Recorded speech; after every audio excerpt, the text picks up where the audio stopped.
So with that, what we're going to do is just run the code here till the end. So we just ran that function, save crop is set to false, so we'll step over that. And now we're here where we have gone over all the detections. In our case, again, only one. So when I run that, we'll step out of that. Notice that we're here now. And this is the step that we did previously, right here, which we'll touch on it in the box label as well, if you're interested. View image, set to false, so we'll step over that. Save image. Notice that this is the function that we did here. So this is true, so we'll step into that. And our data mode is image. Data mode is image. And then CV2IM write, well, the path is that one, X Explorer JPEG, which right now we don't have anything. When I run this, we have basically saved our image. If we go here, you can see that Explorer is right there with the same colors that we obtained in our Colab environment. And notice that this is per image. So here, this is within each image. How many detections do we have? And in fact, what's going to happen here is that here we're going to have one text file per image with all the detections of the different classes. And then also here, we're going to have one image that has all the different detections, all the different bounding boxes and associated labels overlapped in one image. And also here, that's why we have the A for append. So the text file will be appended and the image will also be overlapped for all the detections. Again, we only have one detection, but if we had more, we'll see it in this image. And here, we only have one, but if we had more, we will see them right here. Notice that this is per image. So right now, we're checking, do we have more images? No, we only fed one image. So in that case, we're going to step out of that. Notice that we are here at the end. You can see, got out of the for loop. And now we're going to print this to the terminal, which in our case is going to be our string of this value. Let's run that. You can see here, we have that string. And also we added the milliseconds. And notice that now, so these are for all the inspections within one image. This is looking at one image at a time and iterate over the images. And then this one, data set, notice is the last for loop. We only have, again, one. So given that we have iterated over all the images, in our case one, and over all the detections, in our case one, we're going to step out of this.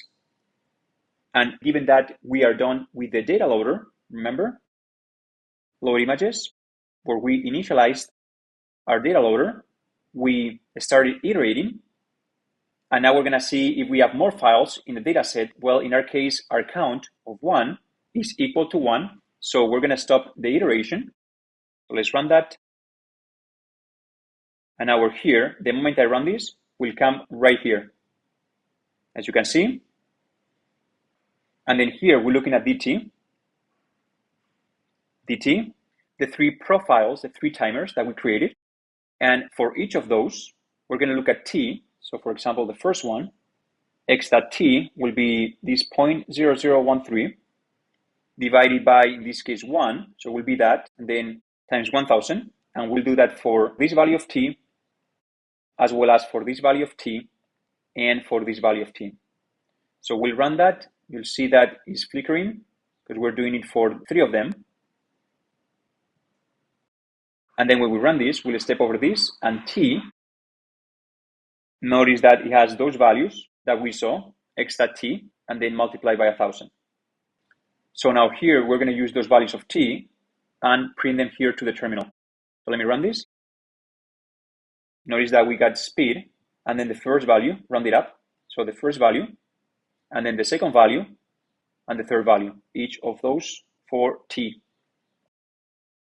And then on top of that, we're just outputting the shape one more time, 1 by 3 by 640 by 640. Now, save text is true, and this is true. So we'll step into that. Now, our current value of s is this one, but in this case, I believe this is going to be overwritten, given that save that text is set to true. It's going to be overwritten by what we see here. So let's run this. And then s, right now, has been overwritten to show this label saved to this path, and that will be also outputted to the terminal. You can see here, okay, where we printed this as well as our S right here. And given that we provided to the color string function the bold argument, it bolded the runs detect exp, as you can see here. And then update is set to false, so we'll step over that. And believe it or not, now we're back in our main method, where a long time ago, we called the run function to perform this forward pass detection of our input image, got our predictions, checked which ones were above our confidence threshold, and also make sure that predictions of the same class didn't overlap greatly with the IOU and non-max suppression. And therefore, we obtain one final prediction for the car, which we save it to an image, as well as the results to a TXT file for that detection. So the moment I run this, we'll have concluded the detection of this image. And since _main called it, then we're here, and now we have concluded this detection.